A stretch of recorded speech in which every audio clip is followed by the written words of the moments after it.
कृष्ण।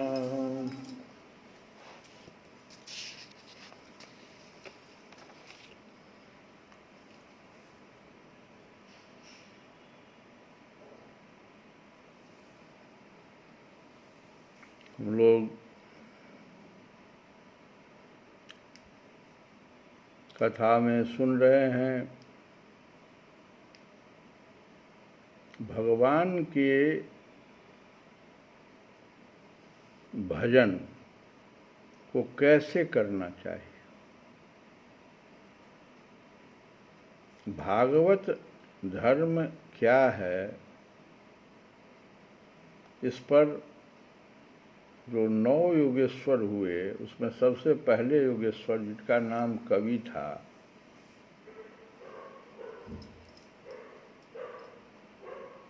बड़ा सुंदर एक श्लोक में इस भागवत धर्म को रखे हैं। सबसे पहले तो कहते हैं कि दुर्लभो मानुषो देहो, ये मनुष्य का देह सबसे दुर्लभ है। इस सूत्र को पकड़े रहे हम लोग। दुर्लभो मानुषो देहो, और उसमें भी देही नाम क्षणभंगुरः,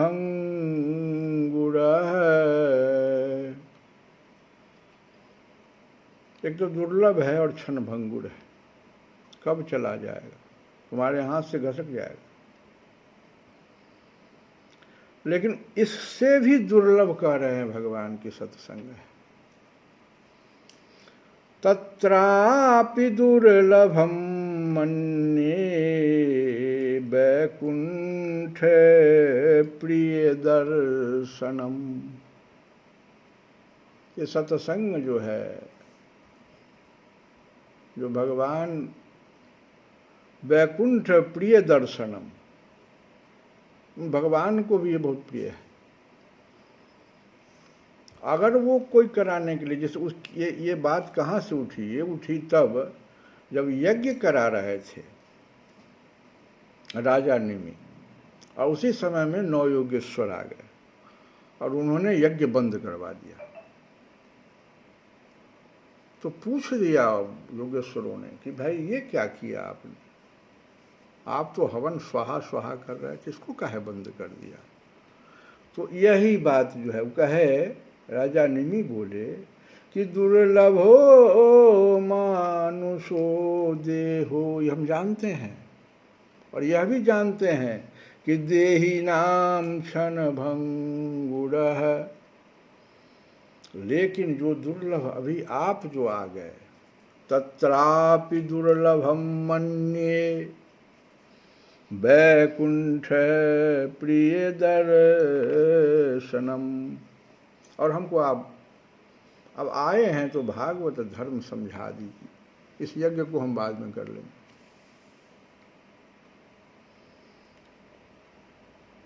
तो पहला श्लोक जो उन्होंने, उस श्लोक का कुछ अंश आज हम लोग विचार करें। कहते हैं कि अच्युतस्य पादाम्बुजो, पादा अम्बुज,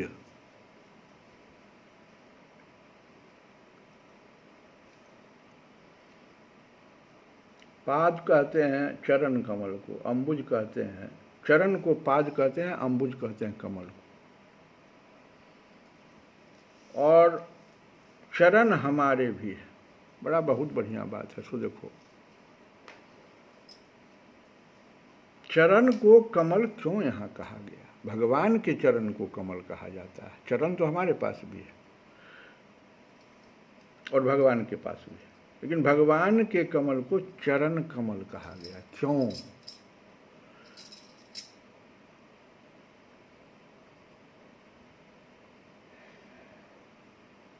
इसके पीछे कारण है कि भगवान, हमारे जो चरण हैं वो निर्लिप्त नहीं रहते हैं।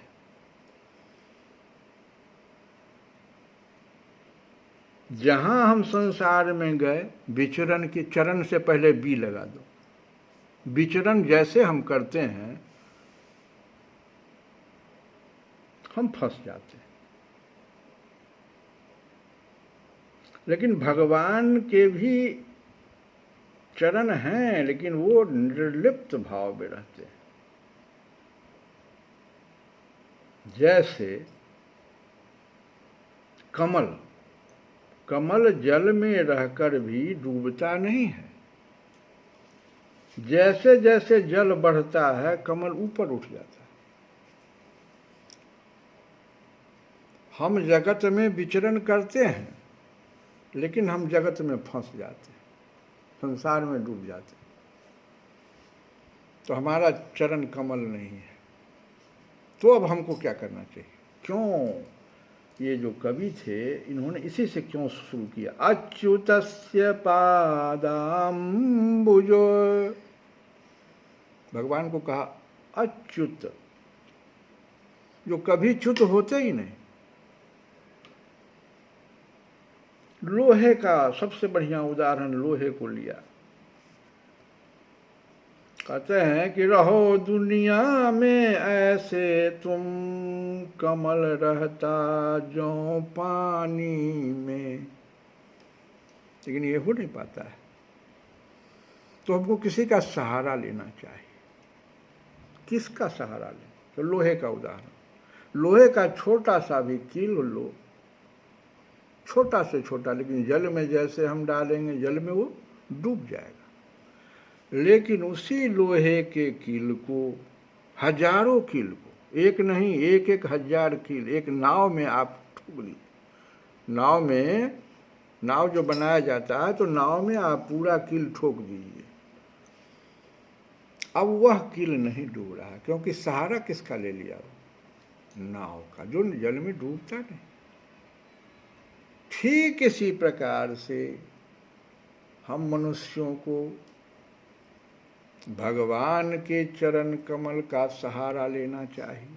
ये कह रहे हैं अच्युतस्य पादाम्बुजा, क्योंकि वो तो अच्युत हैं ही, और साथ में उनका चरण कमल कमल के समान है जो डूबता नहीं। और अच्युत हैं तो वो कभी च्युत होते नहीं। अब देखो इस अच्युत का उदाहरण सबसे बढ़िया, अर्जुन को। भगवान से कहता है अर्जुन कि आप रथ को सेना के मध्य में स्थापित कीजिए, आज्ञा दे रहा है भगवान को। सेनयोर्यु भयो मध्ये रथम स्थापय में अच्युत। एक तरफ अच्युत तुम कह रहे हो, भगवान हंसे कि अर्जुन तुम हमको अच्युत कह रहे हो, और कहते हो सेना के ठीक बीच में रथ डालिए आप। मतलब इसका अर्थ ये हुआ कि हम ठीक बीच में, मतलब है कि हम निर्लिप्त भाव से हम दोनों को देखेंगे, कहीं फंसेंगे नहीं। अहंकार अर्जुन का बोल रहा है, भगवान को अच्युत कह रहा है। और सबसे पहले गिरा कौन? च्युत के हो गया वहां पर। जैसे भगवान रथ को स्थापित किए, च्युत के हो गया, अर्जुन हो गया। कैसे हो गया? जब देखा कि ये तो हमारे अपने हैं, भीष्म पिता हमारे, ये हमरे पितामह हैं, ये द्रोणाचार्य गुरु हैं, इनसे हम लड़ेंगे, और इधर हमारा भाई सब है। च्युत हो गया, गिर गया। अपने आदर्श से, अपने जो जिस बात के लिए वो कहा था कि रथ को सेना के बीच में ले चलिए, वहां से वो च्युत हो गया। अब भगवान को अच्युत कह रहा है। जीव गिर पड़ता है, इसलिए भगवान हंसे।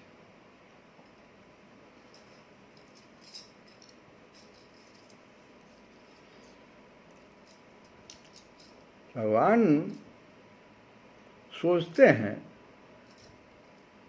कि मैं इतना पास हूँ, अर्जुन के मैं इतना पास बैठा हूँ, ये हमको नहीं देख रहा है, ये देख रहा है अपने संबंधियों को, ये च्युत हो गया। यही है गति हम लोगों की भी। हम लोग क्या करते हैं, संबंधियों को देखने लगते हैं, भगवान से दूर हो जाते हैं,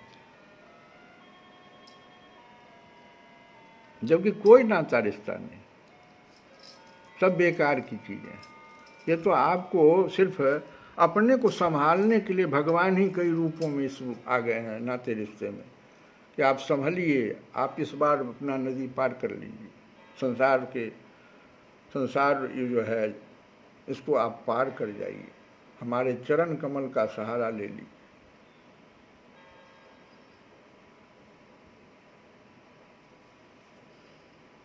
दूसरी बात कि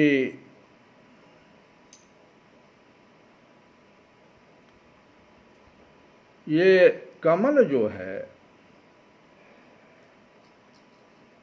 रामचरितमानस में एक आया है कि जे बिरंची निर्लेप उपाय, ये भरत जी जब भगवान से चरण पादुका लेकर चले हैं उस समय में ये पंक्ति आया है।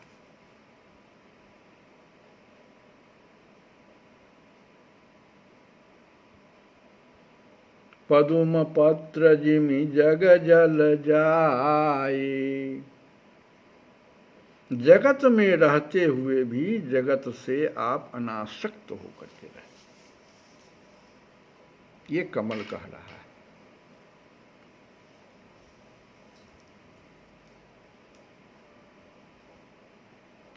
और गीता में भी आया है कि लिप्यते 900 पापेन पद्म पत्र मिवाम्भस, जो संपूर्ण कर्मों को भगवान को समर्पित कर देता है वह कमल के समान, वह पाप से लिप्त नहीं होता है, कमल के पत्ते की तरह।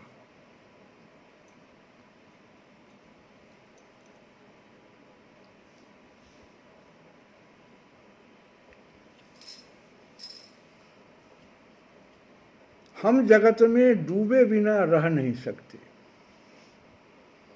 अगर हम भगवान के चरण कमल से जुड़ जाएं तो जगत को हम पार कर जाएंगे।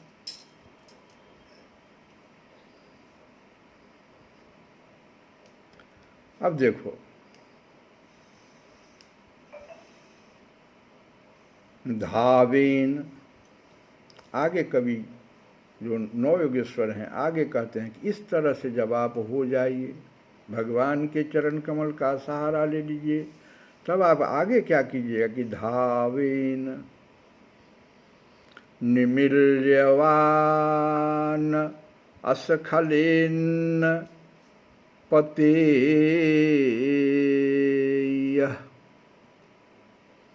दोनों आंख बंद करके निमिल्य होकर के, मतलब दोनों, धावेन दौड़िए।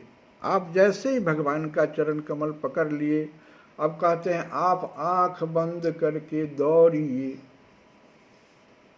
तो पूछ दिया कि जब आंखें बंद है तब तो हम गिर जाएंगे। कहा यही तो तुम्हारा सोच गलत है।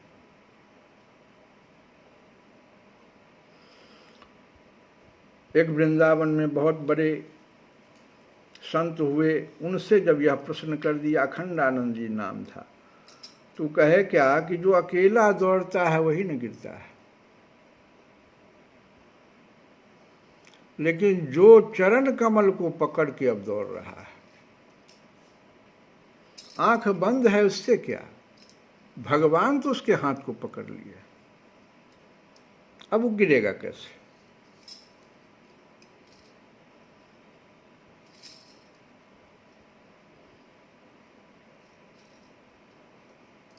गीता में भी भगवान कहते हैं कि कौन्तेय प्रतिजानिहि न भक्तः प्रणश्यति। हे अर्जुन, तू निश्चय पूर्वक यह सत्य जान ले, प्रतिज्ञा कर ले। तू निश्चय पूर्वक माने तू प्रतिज्ञा कर। तो वो अर्जुन पूछ दिया कि आप हमको कहते हैं प्रतिज्ञा करने के लिए? कहे हाँ, मैं अगर प्रतिज्ञा कर लूंगा तो मैं भक्त के आगे अपनी प्रतिज्ञा तोड़ देता हूं। हुआ कि नहीं, भीष्म पितामह के साथ उन्होंने अपना प्रतिज्ञा तोड़ दिया, शस्त्र उठा लिया भगवान, जबकि वो प्रतिज्ञा करके आए थे कि हम शस्त्र नहीं उठाएंगे। इसलिए भगवान कह रहे हैं कि तू प्रतिज्ञा कर, मुझसे प्रतिज्ञा न करवा। मैं भक्त के लिए अपना प्रतिज्ञा तोड़ देता हूं, लेकिन तू प्रतिज्ञा अगर कर ले कि मैं आपको नहीं छोड़ूंगा, तो मैं तुम्हारी प्रतिज्ञा के लिए अपना सब कुछ समर्पित करता हूं, तुमको गिरने नहीं दूंगा। वही कहते हैं भक्तः नो में भक्तः प्रणश्यति। वो गिर नहीं वो गिरता नहीं, च्युत नहीं होता, भगवान पकड़ लेते हैं उसको। इसीलिए वो कवि कहते हैं कि धावेन निमिल्यवा, आंख बंद करके भक्ति मार्ग में दौड़िए, भगवान को पकड़ लीजिए और आंख बंद करके भक्ति मार्ग में दौड़िए। तो ध्यान दो,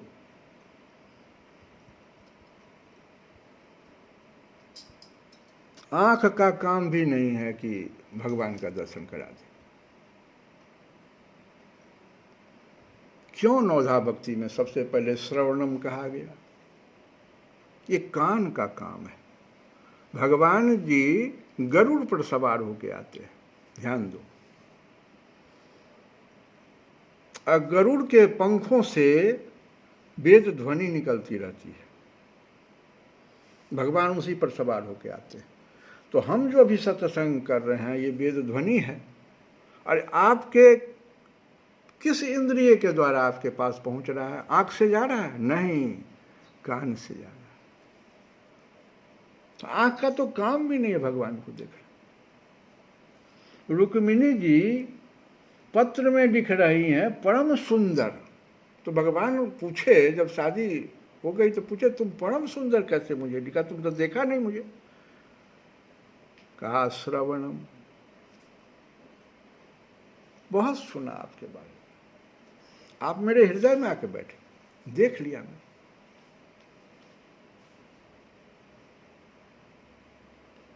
इसीलिए सत्संग में अपने कान पर ध्यान दीजिए। आंख बंद करने का मतलब यहां यह भी है, श्रवण करते वक्त आप सोइएगा नहीं।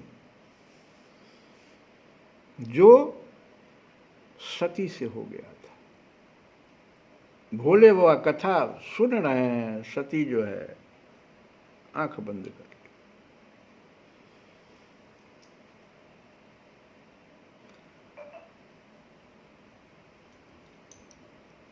ये महाभारत में भी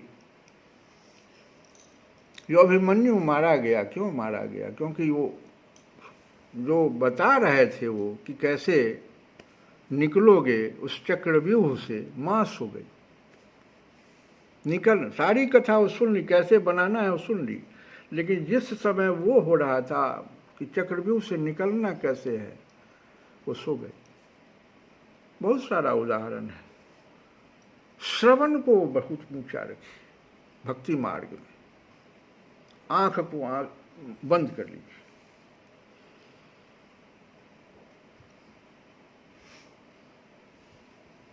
कायेन वाचा मनसेन्द्रियैर्वा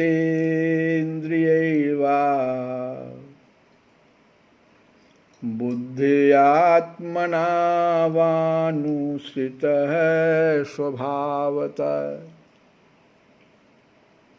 करोति यद यत् सकलं परस्मै नारायणायेति समर्पयेतत्।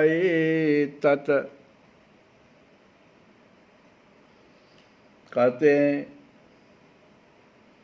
कि भागवत धर्म का यह सबसे सरल व्याख्या है। कितना छूट है हम लोगों को, किसी को भी इतना छूट नहीं है, किसी भी धर्म में इतना छूट नहीं जितना हम लोगों को छूट दिया गया है। कहते हैं कायेन वाचा मन से इंद्रियैर्वा, मतलब क्या हुआ, जीव शरीर से, वाणी से, मन से, इंद्रियों से, बुद्धि से, अहंकार से, इतना ही पर नहीं, अनेक जन्मों अथवा एक जन्म के स्वभाव, जो आदत है आपका, ये स्वभाव और आदत कहाँ से आ गया है, ये कई जन्मों का जो आपके, तो इस पर भी छूट दे दिया गया आपको। कहते हैं कायेन वाचा मन से इंद्रियैर्वा बुद्धि आत्मना वानुसित स्वभावात्।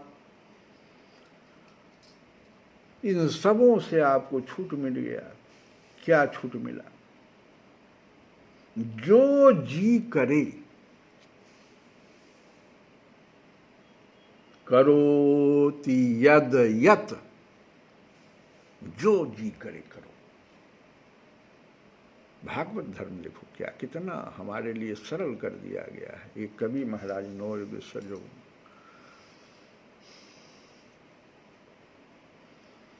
शरीर से, वाणी से, मन से, इंद्रियों से, बुद्धि से, अहंकार से, अनेक जन्मों अथवा एक जन्म के आदत स्वभाव से जो जी करे वह सब परम पुरुष भगवान नारायण के लिए ही हो। बस इतना ही ध्यान रखना है आपको कि हमसे जो कुछ भी कर्म हो रहा है वो सब भगवान नारायण के लिए है।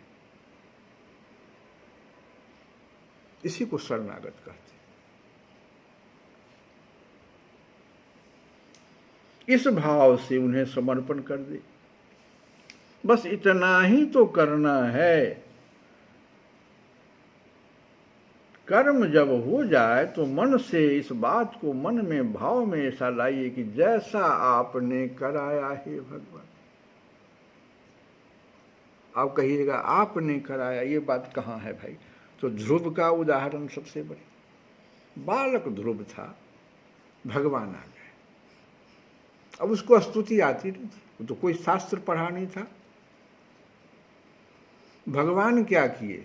उसके कपोल में शंख को ऐसे छुआए, वो स्तुति करने लगा। पहला श्लोक ध्रुव के मुंह से देखो क्या क्या निकलता है। एकदम 100% ये बात सही है कि सब कुछ आप करा रहे हैं। कैसे? योऽन्तः प्रविश्य मम वाचमीमाम्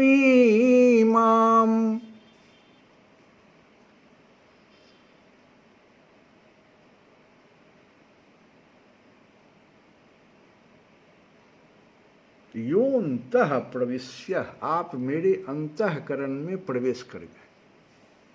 जैसे छुड़ाया, भगवान अंतःकरण में प्रवेश कर गए। और ध्रुव कहता है कि मेरे सभी इंद्रियों को आपने जगा दिया।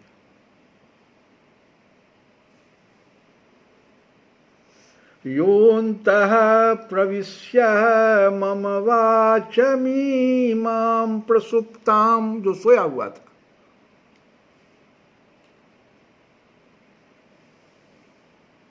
संजीवयत्य, सबको सजीव कर दिया। अखिल शक्तिधरः स्वधामना अन्यांश्च हस्तचरण श्रवण त्वंगादिने, सभी अंगों के बारे में कह रहे हैं। सो देखो,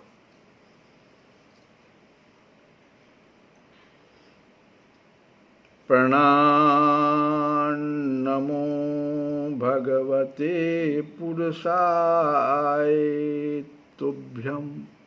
मैं आपको प्रणाम करता हूँ।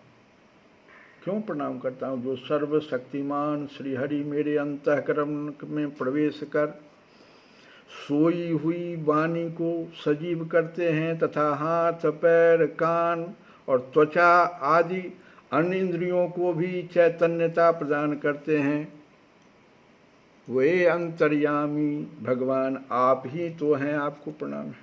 सब कुछ मेरा सोया हुआ था, कहाँ हम कुछ कर रहे थे। इसीलिए कहा गया वहाँ कि सिर्फ आप जो जी करे करिए, लेकिन कहिए इतने मन से वसु समय जैसे कर्म हो जाए तो कहिए भगवान आपने जो कुछ भी हमसे कराया आज आपके द्वारा हुआ है। हमारे में इतनी शक्ति कहाँ है? न मेरे मन में, न बुद्धि में, न चित्त में, न अहंकार में, न इंद्रियों में, किसी में शक्ति नहीं है। सब तो आप देते हैं। अभी भगवान यहाँ से हमको अगर जरा सा भगवान हमसे हट जाए, मृत शरीर को देखो कहाँ कुछ कर पाता है।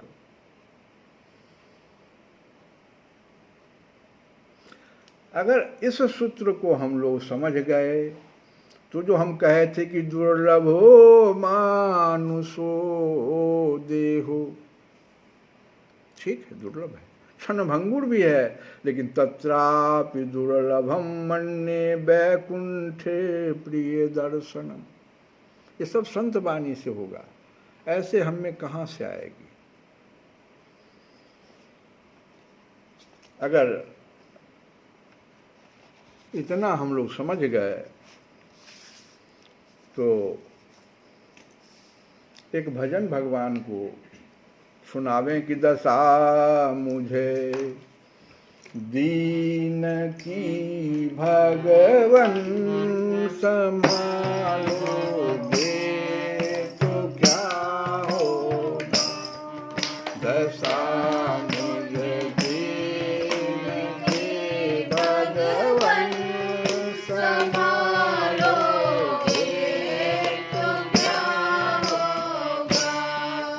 अगर चरणों की सेवा में लगा लोगे तो क्या होगा। अगर चरणों की सेवा में लगा लोगे तो क्या होगा। श्री कृष्ण गोविंद हरे मुरारे, हे नाथ नारायण वासुदेव।